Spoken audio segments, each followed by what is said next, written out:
জুতো পালিশ করা একজন সাধারণ ছেলে যিনি পরবর্তীতে বিশ্বের সর্বশ্রেষ্ঠ ফুটবল খেলোয়াড় হিসেবে পরিচিতি পান। তিনি আর কেউ নন, আমাদের সবার পরিচিত কিং অফ ফুটবল পেলে। এটি সাহস, আত্মবিশ্বাস, কঠোর পরিশ্রম এবং নিজের স্বপ্নকে অনুসরণ করা এক অনুপ্রেরণামূলক যাত্রা। কঠিন সময়, দরিদ্র এবং সামাজিক চ্যালেঞ্জ পেরিয়ে পেলে দেখিয়েছে কিভাবে নিজেকে দক্ষতা এবং ঐতিহ্যবাহী জিঙ্গা স্টাইলে খেলে বিশ্ব জয় করা যায়। তার এই জীবন কাহিনী আমাদের শিখিয়ে দেবে আত্মবিশ্বাস ধরে রাখা, কঠোর পরিশ্রম এবং নিজের ভালোবাসার প্রকৃত অর্থ। এডসন, যে সবার কাছে ড্যাকো নামে পরিচিত, ব্রাজিলের ছোট্ট একটি কলোনিতে তার পরিবারের সঙ্গে ড্যাকো থাকত। তারা ছিল 3 ভাই বোন। দুবেলা খাবার জোটানোর জন্য সবাইকে সবসময় অনেক কষ্ট করতে হতো। ড্যাকো তার পরিবারকে সহযোগিতা করার জন্য মানুষের জুতো পালিশ করত। ড্যাকোর বাবা পরিচ্ছন্নতার কাজ করত এবং মা মানুষের বাড়িতে আয়ার কাজ করতেন, যা দিয়ে তাদের 5 জনের পরিবার চলত। ড্যাকো ফুটবল খেলতে অনেক পছন্দ করত, প্রতিদিন মাঠে খেলতে যেতে মিস করত না। তাই ড্যাকো দ্রুত জুতো পালিশ করার কাজ করে তার বন্ধুদের সাথে খেলতে যেত মাঠে। বস্তির সবাই ছিল অনেক গরিব, তাদের ফুটবল কেনার সামর্থ্য না থাকায় পুরনো কাপড় মোজার ভিতরে ঢুকিয়ে ফুটবল বানিয়ে খেলতো। ড্যাকোর কারণে খেলা আরও বেশি আকর্ষণ হয়ে উঠত, কেননা ড্যাকো কোনো প্রশিক্ষণ ছাড়াই নিজে অনেক ভালো ফুটবল খেলতো। ড্যাকো বলটিতে ঘাড়ের উপর দিয়ে বাউন্স করত এবং মাটিতে পড়তে দিত না এটি, যা ছিল অনেক কঠিন। ফুটবল এবং তার বন্ধুদের সাথে খেলতে প্রায়ই কাপড় চোপড় নোংরা করে ফেলত সে, আর এজন্য ড্যাকোকে তার মা একটু বেশি বকুনি দিত সবসময়, কেননা তার মা ফুটবল পছন্দ করতেন না। 1950 সালের ফিফা বিশ্বকাপের ফাইনাল ম্যাচটি হয়েছিল ব্রাজিল এবং উরুগুয়ের মাঝে। একটি রেস্তোরাঁয় কিছু মানুষ সেই ম্যাচের কমেন্টারি শুনতেছিল। এদের মাঝে ড্যাকোর বাবাও বসেছিলেন। কলোনির শিশুরা সেই রেস্তোরাঁ ছাদে উঠে কমেন্টারি শুনছিল। অনেকেই ব্রাজিল দলের উপর ভরসা রেখেছে, তাদের জন্য দোয়াও করতেছিল মন থেকে। কিন্তু দুর্ভাগ্যবশত ব্রাজিল হেরে যায়। ড্যাকোর বাবা আপসেট হয়ে কাঁদতে শুরু করেন। তার বাবাকে কাঁদতে দেখে ড্যাকোর চোখেও পানি আসে। তখন সে তার বাবাকে বলে, বাবা, আমি ওয়াদা করছি আমি একদিন ব্রাজিলের জন্য বিশ্বকাপ জিতব। কিন্তু তার বাবা তাকে বলে, মায়ের কথা শোনো এবং পড়াশোনায় মনোযোগ দাও। পরের দিন ড্যাকোর মা ড্যাকোকে সাথে নিয়ে একটি বাংলোতে যায় পরিষ্কার পরিচ্ছন্নতার কাজ করার জন্য। বাংলো পরিষ্কার করতে করতে ড্যাকোর মা ড্যাকোকে বলে, তার বাবা একসময় খুব ভালো ফুটবল খেলছিলেন, কিন্তু পায়ে আঘাত লাগার কারণে পরবর্তীতে খেলতে পারেননি তিনি। সে সময় তাকে কেউ আর্থিক সাহায্য করেনি। অসুস্থতা এবং দরিদ্রতার কারণে সে ফুটবল কন্টিনিউ করতে পারেনি। পরিবারের খাবার জোটাতে সে এখন টয়লেট ক্লিনার। আর ঠিক এই কারণে ড্যাকোকে সে ফুটবল খেলতে নিষেধ করে। এরপর যখন ড্যাকোর মা কিছুক্ষণের জন্য বাইরে যায়, সেখানে কয়েকজন ছেলে আসে। তারা নিজেদের মধ্যে আলোচনা করতেছিল কে কোন বিখ্যাত প্লেয়ারের মতো খেলবে। তখন ড্যাকো কৌতূহলবশত বলে সেও একদিন পেলের মতো খেলবে। আসলে ড্যাকো খেলোয়াড়টির নাম ভুল বলেছে। ড্যাকো যার কথা বলতে চাচ্ছিল তার নাম হলো বিলে। সেই ছেলেগুলো ড্যাকোর কথা শুনে তিরস্কার করতে শুরু করে। ড্যাকোকে পেলে বলে রাগাতেও থাকে, মেঝেতে পানির বালতি ঢেলে দেয়। তখন ড্যাকোর মা সেখানে আসে। এখানে কি ঘটেছিল এ কথা না জেনেই ড্যাকোর মা ছেলেগুলোর কাছে ক্ষমা চায় ড্যাকোর ব্যবহারের জন্য। এরপর অহংকারী ছেলেগুলো সেখান থেকে চলে যায়। ড্যাকো এখান থেকে চলে যাবার আগেই এই ছেলেদের ফেলে যাওয়া প্যাম্পলেটটি তুলে নেয়, যেখানে একটি ফুটবল টুর্নামেন্টের খবর ছিল। এরপর গরিব কলোনির শিশুরাও সেই টুর্নামেন্টে অংশ নিতে চায়। নিজেদের কাছে কোনো ভালো জামা কাপড় ছিল না, কেনারও সামর্থ্য নেই। তাই তারা পুরাতন কাপড় ছিঁড়ে তারা নিজেদের জন্য টি শার্ট তৈরি করে। কিন্তু তাদের কাছে তো কোনো জুতো ছিল না। জুতো ছাড়া যখন তারা মাঠে নামে, কিংস দলের ছেলেগুলো তাদের দলকে জুতোহীন বলে উপহাস করে। এতে তারা খুব বিব্রত হয়। নিজেদের জন্য জুতোর ব্যবস্থা করতে তারা চীনা বাদামের বস্তা চুরি করে এবং সেই চীনা বাদামগুলো বাজারে বিক্রি করতে থাকে। কিন্তু সেখানেও সেই অহংকারী ছেলেগুলো আসে। বাজারেও তাদেরকে নিয়ে মজা করতে শুরু করে। তারা ড্যাকোর নাম ব্যঙ্গ করে। তারা তাকে পেলে বলে উত্ত্যক্ত করে। ড্যাকো অনেক রেগে যায় এতে। এক পর্যায়ে ড্যাকো সেখানকার একটি ছেলেকে থাপ্পড় মারে। এরপর তাদের মধ্যে মারামারি শুরু হয়ে যায়, আর এই ছেলেগুলো ড্যাকোকে অনেক পেটায়।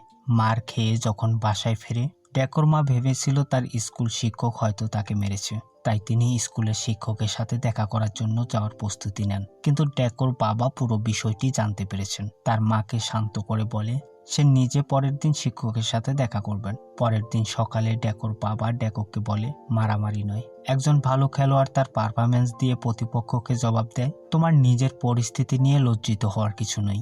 ড্যাকো এটা ভেবে অনেক খুশি হয় তার বাবা তার সাথে আছেন। এরপর সেই কলোনির কাঙ্ক্ষিত ফাইনাল ম্যাচের দিন আসে। এই ম্যাচটি ছিল কিংস বনাম জুতোহীন দলের সাথে। এই ফাইনাল ম্যাচ থেকে ভালো প্লেয়ার বাছাই করার জন্য ব্রাজিলের কিংবদন্তি খেলোয়াড় ওয়ালদেমার উপস্থিত ছিলেন সেখানে। কিংস দলের খেলোয়াড়রা দুষ্টুমি করে ড্যাকোর নাম পেলে লিখে দিয়েছিল। ড্যাকোর নাম যখন ড্যাকোর পরিবর্তে পেলে ঘোষণা করা হয় মাইকে, এটি শোনার পর ড্যাকো বুঝতে পারে কিংস দলের ছেলেগুলো এই কাজটি করেছে। তাদের উপরে ড্যাকো অনেক রেগে আছে। জুতোহীন বদনাম এড়ানোর জন্য ড্যাকোর বন্ধুরা তাদের জন্য কিছু পুরনো জুতা নিয়ে আসে, কিন্তু সেগুলো তাদের পায়ে হচ্ছিল না। জুতাগুলো ছিল অনেক বড়, তবুও তারা সেগুলো পায়ে কোনো রকমে ফিট করে নেয়। বড় জুতো পরার কারণে তাদের গতি কমে যায় দৌড়ের। এই সুযোগটা কাজে লাগিয়ে প্রতিপক্ষ দলের একের পর এক গোল করতে থাকে। 6টি গোল করে, যেখানে ড্যাকোদের স্কোর ছিল 0। মাঠের মাঝেও প্রতিপক্ষের খেলোয়াড়রা ড্যাকোকে পেলে বলে উত্ত্যক্ত করতে থাকে, আর এতে ড্যাকো রেগে গিয়ে তাদের সাথে মারামারিও শুরু করে দেয়। কিন্তু তার চোখ যখন তার বাবার দিকে পড়ে, সে থেমে যায়। এরপর ড্যাকো জুতো খুলে ফেলে দেয়, পুরো এনার্জির সাথে খেলা শুরু করে আবার, যেমনটি সে বস্তিতে বা খোলা মাঠে খেলতো। ড্যাকোর দক্ষতা এবং খেলার ধরন এতটা ভালো ছিল যে প্রতিপক্ষের দলের খেলোয়াড়রা তাকে আটকাতেই পারছিল না। ড্যাকো তাদের দলের পক্ষ থেকে প্রথম গোলটি করে। ড্যাকোকে দেখে তার দলের অন্য খেলোয়াড়রা জুতো খুলে ফেলে দেয়। এরপরই খেলার মোড় ঘুরে যায়। ড্যাকোর টিমের সবাই একের পর এক গোল করতে থাকে। একে একে তারা 5টি গোল করে, কিন্তু প্রতিপক্ষরা তো 6টি গোল করেছে আগেই। ঠিক তখনই খেলার সময় শেষ হয়ে যায়। ড্যাকোর টিম 1টি গোলে হেরে যায়। তবে পুরো দর্শক জুতোহীন দলের পারফরমেন্স দেখে অনেক মুগ্ধ। এই খেলায় ড্যাকোর পারফরমেন্স ছিল অন্যতম, তাই ড্যাকোকে দর্শকরা সবাই পেলে নামে ডাকতে থাকে। এরপর থেকে সবাই ড্যাকোকে পেলে নামেই চেনে। কিংস দল ম্যাচ জিতেছিল ঠিকই, কিন্তু সবার হৃদয় জয় করেছিল ড্যাকো। ওয়ালডেমার ড্যাকোর পারফরমেন্স দেখে মুগ্ধ হন। নিজের কার্ডটি ড্যাকোর বাবাকে দিয়ে যান পরবর্তীতে যোগাযোগের জন্য। ম্যাচ শেষ হবার পর চীনাবাদাম গুদামের লোকেরা বাইরে অপেক্ষা করতেছিল ড্যাকোদের ধরতে। সেই লোকগুলো চুরির প্রতিশোধ নিতে ড্যাকো এবং তার বন্ধুদের তাড়া করে। তাদের হাত থেকে বাঁচার জন্য ড্যাকো এবং তার বন্ধুরা জঙ্গলের দিকে পালাতে শুরু করে। এদের মধ্যে ড্যাকোর একটি বন্ধু দৌড়াতে গিয়ে পড়ে যায়, পায়ে অনেক আঘাত পায়। দৌড়াতে না পারায় ড্যাকো তাকে একটি গর্তে লুকিয়ে রাখে। ভারী বৃষ্টি হচ্ছিল তখন, এর ফলে মাটি ধসে সেই ছেলেটির উপরে পড়ে। ড্যাকো তার বন্ধুকে বাঁচানোর জন্য অনেক চেষ্টা করে, কিন্তু সেই ছেলেটি মাটি চাপা পড়ার কারণে মারা যায় এখানে। এই ঘটনার পর ড্যাকো খুব বেশি আপসেট হয়ে পড়ে। তার বন্ধুর মৃত্যুর জন্য নিজেকেই দোষী মনে করে। ড্যাকো তার মাকে সবকিছু খুলে বলে। তার মা তাকে বুঝিয়ে বলে এটা ছিল শুধু একটি দুর্ঘটনা। মা তাকে সান্ত্বনা দেবার পরও ড্যাকো অনেক কাঁদতেছিল। ড্যাকো খুব কষ্টে তার মাকে বলে, এখন থেকে আমি একজন ভালো ছেলের মতো ফুটবল ছেড়ে পড়াশোনায় মন দেব।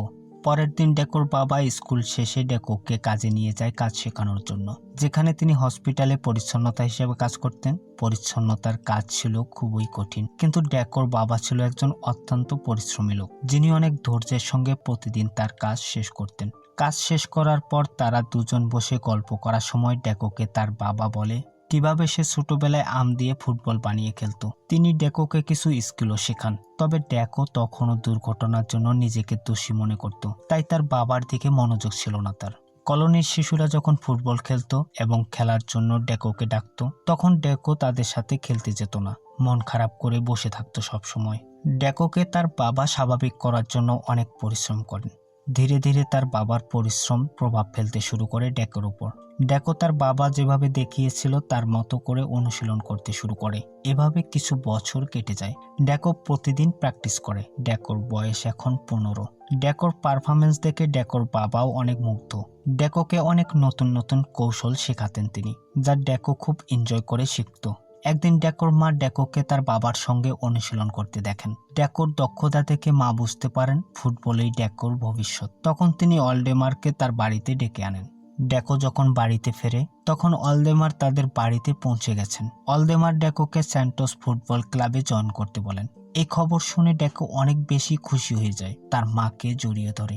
এরপর ড্যাকো ওয়ালডেমারের সঙ্গে স্যান্টোস ফুটবল ক্লাবে যায়, সেখানে প্রশিক্ষণ নিতে শুরু করে। এই ক্লাবের কোচ ড্যাকোর খেলার পদ্ধতি পরিবর্তন করতে বলে। ড্যাকোকে ঐতিহ্যবাহী ফুটবল খেলার কৌশল শিখতে বলে, কারণ কোচ ড্যাকোর খেলার স্টাইল পছন্দ করতেন না। কোচ তাকে তিরস্কার করে বলে, তুমি বানরের মতো ফুটবল খেলছো। কোচ ড্যাকোকে আরো ভালোভাবে বোঝানোর জন্য 1950 সালের ফাইনাল ম্যাচটি দেখান, যেখানে ব্রাজিলিয়ানরা ট্রেডিশনাল পদ্ধতি ব্যবহার না করে হেরে গিয়েছিল। ড্যাকোর কাছে পুরনো কৌশল ভুলে ঐতিহ্যবাহী কৌশল শেখা ছিল অনেক কঠিন। অনেক রাত জেগে অনুশীলন করত প্রায়, তবুও সে ট্রেডিশনাল পদ্ধতি আয়ত্ত করতে পারছিল না। এই বিষয়গুলো অবশ্য ওয়ালডেমার লক্ষ্য করেন দূর থেকে। ট্রেডিশনাল পদ্ধতি শিখতে না পারায় ড্যাকো অনুশীলন ম্যাচে একটিও গোল করতে পারে না। ড্যাকোর আত্মবিশ্বাস ভেঙে যায় এবং রাতে এসে অনেক কান্না করে। একদিন রাতে সে তার জিনিসপত্র গুছিয়ে রেল স্টেশনে যাচ্ছিল বাড়ি ফেরার উদ্দেশ্যে। তখন ওয়ালদেমার তাকে দেখে। সে তার কাছে যায় এবং তার বাড়ি যাবার কারণ জানতে চায়। ড্যাকো বলে, কোচ আমার খেলার স্টাইল একদম পছন্দ করেন না। অন্য ছেলেরা আমার চেয়ে ভালো খেলে, তাই তাদের মাঝে নির্বাচিত হওয়া আমার জন্য অনেক কঠিন। আর যদি এখন আমি পড়াশোনাও বাদ দিই, তাহলে আমাকে আমার বাবার মতো টয়লেট পরিষ্কার করতে হবে। ওয়ালদেমার তার কথা শুনে বলেন, তোমার খেলার স্টাইল জিঙ্গা স্টাইল নামে পরিচিত। এই স্টাইল দাসত্বের যুগে স্বাধীনতার জন্য ব্যবহার করা হয়েছিল। তবে 1950 সালের বিশ্বকাপ হারার জন্য অনেকেই জিঙ্গা স্টাইলকে দায়ী করে। ওয়ালদেমার আরও বলে, জিঙ্গা স্টাইল আমাদের পূর্বপুরুষদের ঐতিহ্য, যা ব্রাজিলিয়ানরা ভুলে যাচ্ছে। এটা ভোলা আমাদের একদমই উচিত না। তিনি আরও অ্যাড করেন, তোমার জিঙ্গা স্টাইল খুবই শক্তিশালী। তুমি তোমার জিঙ্গা স্টাইলের দক্ষতা দেখিয়ে দাও। যারা এটিকে পরাজয়ের কারণ মনে করে তাদেরকে বুঝিয়ে দাও এই স্টাইল আমাদের ঐতিহ্য, আর তা না হলে কাপুরুষের মতো বাড়ি ফিরে যাও। ওয়ালদেমারের কথা শুনে ড্যাকো আবার একাডেমিতে ফিরে আসে। পরের দিন ড্যাকো যখন ফুটবল খেলছিল তখন সে বারবার পাস মিস করছে। এরপর ড্যাকো তার দলের একজন খেলোয়াড়ের সঙ্গে ধাক্কা খেয়ে মাটিতে পড়ে যায়। তখন ড্যাকোর ওয়ালদেমারের কথা এবং বাবার শেখানো জিঙ্গা স্টাইলের কথা মনে পড়ে যায়। সে তখন ট্রেডিশনাল পদ্ধতি ছেড়ে জিঙ্গা স্টাইলে খেলা শুরু করে। দ্রুত গোলপোস্টের দিকে এগিয়ে যায়, বলটি হাওয়াতে উড়িয়ে প্রথম গোলটি করে। ড্যাকোর এই খেলা দেখে তার কোচ তাকে কাছে ডাকে। ড্যাকো ভেবে নিয়েছিল জিঙ্গা স্টাইলে খেলার জন্য তার কোচ তাকে বকা দেবে, এজন্য কোচ কিছু বলার আগেই সে ক্ষমা চায়। কিন্তু কোচের এই স্টাইল পছন্দ হয়ে গেছে। কোচ তাকে এই স্টাইলটি কন্টিনিউ করতে বলে। এই ম্যাচে ড্যাকো টানা 4টি গোল করে। তার এই দুর্দান্ত পারফরম্যান্স খবরের কাগজেও প্রকাশিত হয়। ভালো পারফরম্যান্সের জন্য ড্যাকো ক্রমেই জনপ্রিয় হতে থাকে সবার কাছে। প্রমোশনও হয় তার। ড্যাকোর জায়গা এখন জুনিয়র টিমে। জুনিয়র দলেও তার পারফরম্যান্স ছিল অসাধারণ। এর কারণে ড্যাকোর জনপ্রিয়তা আরও বাড়তে থাকে। একদিন ড্যাকো জানতে পারে যে তাকে প্রফেশনাল টিমে যুক্ত করা হয়েছে। মাত্র 15 বছর বয়সে ড্যাকো প্রফেশনাল দলে খেলতে শুরু করে এবং তার খেলা পারফরম্যান্স মানুষের কাছে ভালোবাসা পেতে থাকে। একদিন ড্যাকো তার পরিবারের সাথে দেখা করতে আসে। ড্যাকো তার বাবাকে একটি রেডিও উপহার দেয়, যাতে তিনি ফুটবলের কমেন্টারি শুনতে পারেন। পরের দিন যখন তারা রেডিওতে জাতীয় দলের জন্য বিশ্বকাপের সিলেকশন শুনতেছিলেন, হঠাৎ ড্যাকোর নাম অ্যানাউন্স হয়। মাত্র 16 বছর বয়সে তাকে জাতীয় দলে নেওয়া হয়েছে।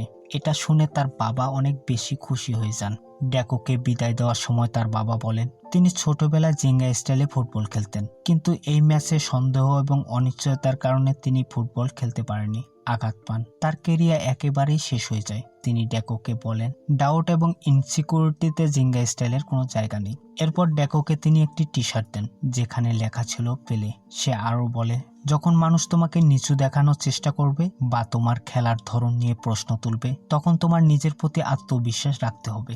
কোনো সন্দেহ, অনিশ্চয়তা বা লজ্জা যেন তোমাকে দমিয়ে রাখতে না পারে।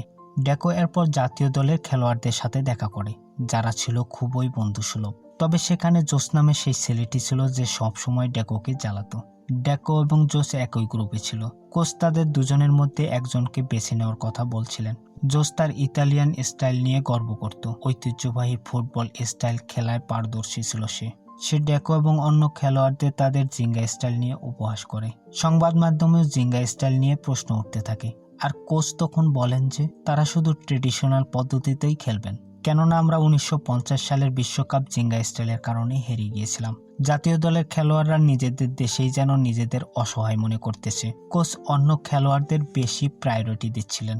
একদিন কোচ ড্যাকোকে ডেকে বলেন, আমি ব্রাজিলের প্রেসিডেন্টকে প্রতিশ্রুতি দিয়েছি, আমরা আর কখনো জিঙ্গা স্টাইলে খেলবো না। এরপর তিনি ড্যাকোর উপর চিৎকার করে বলেন, জিঙ্গা স্টাইল সন্তোষে কাজ করেছে, কিন্তু আন্তর্জাতিক ম্যাচে এটি একদমই কাজ করবে না। কোচ তো জিঙ্গা স্টাইলকে জঙ্গিদের স্টাইল মনে করত। ড্যাকো বাকি খেলোয়াড়দের সাথে ঐতিহ্যবাহী ইউরোপিয়ান কৌশল অনুসরণ করতে থাকে। এতে ড্যাকোর পারফরম্যান্স ছিল সাধারণ মানের।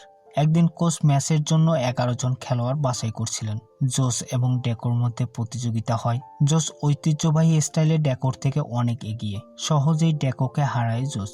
এরপর ড্যাকো তার জিঙ্গা স্টাইলে খেলা শুরু করে, কিন্তু হাঁটুতে চোট পায়। রাতে ড্যাকো তার মাকে ফোন করে, মার কাছে ক্ষমা চেয়ে বলে, আমার তোমাদের কথা শোনা উচিত ছিল। ড্যাকোর মনে মনে ভয় হচ্ছে, হয়তো একদিন তাকেও তার বাবার মতো টয়লেট পরিষ্কার করতে হবে। তার মা ড্যাকোকে সান্ত্বনা দিয়ে বলে, এটা শুধু তোমার সিদ্ধান্ত ছিল না, আমাদের সবার সিদ্ধান্ত ছিল এবং এটাই সঠিক। আমরা তোমার সবসময় পাশে আছি, চিন্তা করো না। ডাক্তারের পরীক্ষার পর জানা যায় ডেকো এই সিজনে আর খেলতে পারবে না। ডেকোর অল্টারনেটিভও কেউ ছিল না, অন্য কাউকে তার রিপ্লেসমেন্ট তৈরি করাও যাচ্ছে না, কেননা অনেক দেরি হয়ে গেছে। সংবাদ মাধ্যমগুলোতেও অপপ্রচার চালানো হয়, বলা হয় ব্রাজিলিয়ান প্লেয়াররা এখনো তাদের জিঙ্গা স্টাইল থেকে বের হতে পারেনি, আর এই জিঙ্গার কারণে একজন খেলোয়াড় চোট পেয়েছে। এই খবর যখন কোচ এবং অন্যান্য খেলোয়াড়রা শুনতে পায়, তারা ডেকোর উপর ক্ষিপ্ত হয়, কেননা তার কারণেই তাদের দেশের ভাবমূর্তি নষ্ট হচ্ছে। 1958 সালের বিশ্বকাপ শুরু হয়ে যায়। ডেকো টিভিতে প্রতিটি ম্যাচ মনোযোগ দিয়ে দেখে আর নিজেকে দ্রুত সারিয়ে তোলার চেষ্টা করে। ব্রাজিলিয়ান দল শুরুতে কয়েকটি ম্যাচ জেতে, কিন্তু একটি গুরুত্বপূর্ণ ম্যাচে তাদের মূল খেলোয়াড়রা অনেক চোট পায়। তাদের পাশাপাশি জোচও আহত হয়। তাদের দলে কোনো ভালো প্লেয়ার ছিল না। কোচের আর কোনো বিকল্প না থাকায় ডেকোকে তিনি খেলতে বলেন। ডেকো পুরোপুরি ফিট ছিল না খেলার জন্য, কিন্তু কোচ তাকে ফিট হওয়ার ভান করতে বলেন। পুরোপুরি সুস্থ না হওয়া পর্যন্ত ডাক্তার তাকে জিঙ্গা স্টাইলে না খেলার পরামর্শ দেন, কারণ তার হাঁটু এখনো অনেক দুর্বল। ডেকো প্রথমবারের মতো বিশ্বকাপ খেলার জন্য মাঠে নামে। এটি টিভিতে দেখে তার বাবা অনেক গর্ববোধ করে, কিন্তু স্টেডিয়ামের দর্শকরা তার জিঙ্গা স্টাইল নিয়ে উপহাস করতে থাকে। ডেকোর দুর্বল হাঁটুর কারণে সে ঠিকমতো খেলতে পারছিল না, এর ফলে সে অনেক পাস মিস করে। এরপরও ব্রাজিলিয়ান দলরাই প্রথম গোল করে এবং সেমিফাইনালে পৌঁছে যায়। সেমিফাইনালে তাদের প্রতিপক্ষ ছিল ফ্রান্স। ম্যাচের প্রথমার্ধে ফরাসি খেলোয়াড়রা সহজেই ডেকোর কাছ থেকে বল কেড়ে নিয়ে প্রথম গোলটি করে। বিরতির সময় ডেকো তার দলের আহত খেলোয়াড়দের দেখে। জোস একা বসেছিল। ডেকো জোসকে বলে, আমি তোমার মতো খেলতে পারবো না, তোমার পা ভালো থাকলে তুমি আমার জায়গায় খেলতে পারো। জোস উত্তর দেয়, সমস্যা আমার পায়ে নয়, আমার মনে। আমি সবসময় ইউরোপীয় হতে চেয়েছিলাম, কিন্তু এটা ছিল আমার জীবনে সবচেয়ে বড় ব্যর্থতা, কারণ আমি শুরু থেকেই ব্রাজিলিয়ান এবং ব্রাজিলের সব থেকে সুন্দর অংশ হলো জিঙ্গা স্টাইল, যা আজকের ম্যাচে খুব প্রয়োজন। জোস তার ভুল বোঝার পাশাপাশি ডেকোকে উৎসাহ দেয়। এই কথাগুলো ডেকোকে অনেক অনুপ্রাণিত করে। দ্বিতীয়ার্ধে ডেকো কোচ বা ডাক্তারের কথা না শুনেই তার জিঙ্গা স্টাইলে খেলা শুরু করে। ডেকো কারো কথা না শুনে নিজের হৃদয়ের ডাকে সাড়া দিয়েছিল। সে দ্রুত গতিতে গোল পোস্টের দিকে এগিয়ে যায় এবং বলটি বাতাসে ভাসিয়ে একটি দুর্দান্ত গোল করে। ফ্রান্স দলের খেলোয়াড়রা ডেকোর জিঙ্গা স্টাইল বুঝতে ব্যর্থ হয়, আর এই দুর্বলতাটা কাজে লাগিয়ে ডেকো একের পর এক গোল করে ব্রাজিলকে বিশ্বকাপের ফাইনালে নিয়ে যায়। ফাইনালে তাদের প্রতিপক্ষ দল ছিল সবচেয়ে শক্তিশালী দল, সুইডেন। কোচ তাদের বলে যে সুইডেন তাদের স্ট্র্যাটেজিক ফরমেশনের কারণে ম্যাচ জিতে থাকে। কোচ পুরো দলকে সুইডেনের ফরমেশন অনুসরণ করা এবং শুধু ট্রেডিশনাল স্টাইলেই খেলতে বলে, জিঙ্গা স্টাইলে নয়। সুইডেনের দল ছিল ব্রাজিলের থেকে অনেক এগিয়ে। সুইডেনের দল ছিল অভিজ্ঞ, দক্ষ, কৌশল এবং শারীরিকভাবে শক্তিশালী। এছাড়াও তাদের নোংরা খেলায় প্রতিপক্ষ খেলোয়াড়দের আহত করার প্রবণতাও ছিল। এখন তাদের একমাত্র লক্ষ্য ছিল ডেকোকে আঘাত করা। একটি প্রেস কনফারেন্সে সুইডেনের কোচ ব্রাজিলিয়ান খেলোয়াড়দের নিয়ে উপহাস করে বলে, তোমাদের দল তো ঠিক 1950 সালের মতোই হারবে। তিনি মজা করে বলেন, তোমাদের দলের কেউ তো বাঁকা কবজি নিয়ে খেলছে, কারো বা পা ছোট, আবার কারো বা একটি আঙ্গুল নেই। এসব শুনে পুরো স্টেডিয়াম হাসিতে ফেটে পড়ে, আর ব্রাজিলের কোচ রেগে গিয়ে চলে যায় এখান থেকে। ডেকোর বাবা ডেকোকে সতর্ক করে বলে, 1950 সালেই ঠিক একই ঘটনা ঘটেছিল। এর ফলে খেলোয়াড়দের আত্মবিশ্বাস ভেঙে পড়েছিল। তিনি ডেকোকে সতর্ক করেন যেন তারা কোনো সন্দেহ বা দ্বিধায় না ভোগে। দলের মনোবল বাড়ানোর জন্য ডেকো একটি পরিকল্পনা করে। তিনি পুরো দলকে একটি চ্যালেঞ্জ দেন। হোটেল থেকে লাইট হাউস পর্যন্ত বলটি একে অপরের পাস করে নিয়ে যেতে হবে। মাটিতে বলটি পড়তে দেওয়া যাবে না। প্রথমে সবাই তো এটি বাচ্চাদের খেলা বলে উড়িয়ে দিয়েছিল, তবে জোস যখন সমর্থন করে, এতে সবাই অংশ নেয়। দলের একে অপরকে পাস করে বলটি লাইট হাউস পর্যন্ত নিয়ে যায়। ডেকোর এই পরিকল্পনা দলের মধ্যে নতুন উদ্দীপনা নিয়ে আসে। পরে কোচ বলে তাদের, যদি আমরা আমাদের শেখানো স্টাইলে খেলি তবে আমরা হেরে যাব নিশ্চিত। তিনি বুঝতে পেরেছিলেন যে জিঙ্গা স্টাইল দলকে একতাবদ্ধ করেছে। জিঙ্গা আমাদের রক্তে, আমাদের ঐতিহ্যের প্রতীক। কাল বিশ্বকে আমরা দেখিয়ে দেব ব্রাজিলিয়ানদের আসল স্টাইল। পরের দিন বিশ্বকাপের ফাইনাল নিয়ে বিশ্বব্যাপী উত্তেজনা ছিল তুঙ্গে। ডেকো তার ছোটবেলার সেই পেলে লেখা টি শার্টটি পরে, যেটি তার জন্য আত্মবিশ্বাসের প্রতীক ছিল। এই নামটি এখন তাকে বিশ্ব পরিচিতি করে দিয়েছে।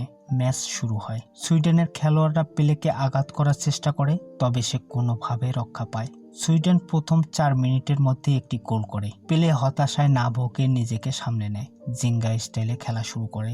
একটি দুর্দান্ত পাস নিয়ে সে প্রথম গোলটি করে।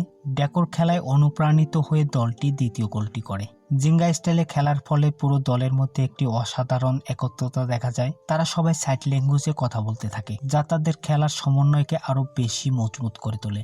যেখানে আগে সবাই জিঙ্গা স্টাইলকে খারাপ বলতো, সেখানে এখন সবাই জিঙ্গা স্টাইলের প্রশংসা করছিল। এই মুহূর্তটি ছিল ডেকোর বাবার জন্য বিশেষ আবেগপ্রবণ। জিঙ্গা স্টাইলের মাধ্যমে ব্রাজিলিয়ান দল ফিফা বিশ্বকাপ জেতে। এটি সম্ভব হয়েছিল শুধু পেলের সাহসিকতা এবং ঐক্যের কারণে। এই ঐতিহাসিক জয়ের পর পুরো ব্রাজিল উদযাপনে মেতে ওঠে। পেলে তার বাবাকে 8 বছর আগে দেওয়ার প্রতিশ্রুতি পূরণ করেছে আজ মাত্র 17 বছর বয়সে। পেলে ইতিহাসের সবথেকে কম বয়সী খেলোয়াড় যিনি শুধু বিশ্বকাপ খেলেছেন তা নয়, এটি জিতেছেনও। পরে পেলে 1962 এবং 1970 সালের বিশ্বকাপও খেলেছেন। ব্রাজিলের হয়ে বিশ্বকাপ জিতেছেন। তিনি একমাত্র খেলোয়াড় যিনি 3টি বিশ্বকাপ শিরোপা জিতেছেন। তার নামের সঙ্গে 1283টি গোল করার সর্বোচ্চ রেকর্ড যুক্ত। পেলের জন্য পুরো বিশ্ব জিঙ্গা স্টাইলের সৌন্দর্যের সাথে পরিচিত হয়। আজ জিঙ্গা স্টাইল ফুটবলের সবচেয়ে জনপ্রিয় স্টাইল হিসেবে পরিচিতি পেয়েছে। এই যাত্রা ছিল কঠিনতায় পরিপূর্ণ,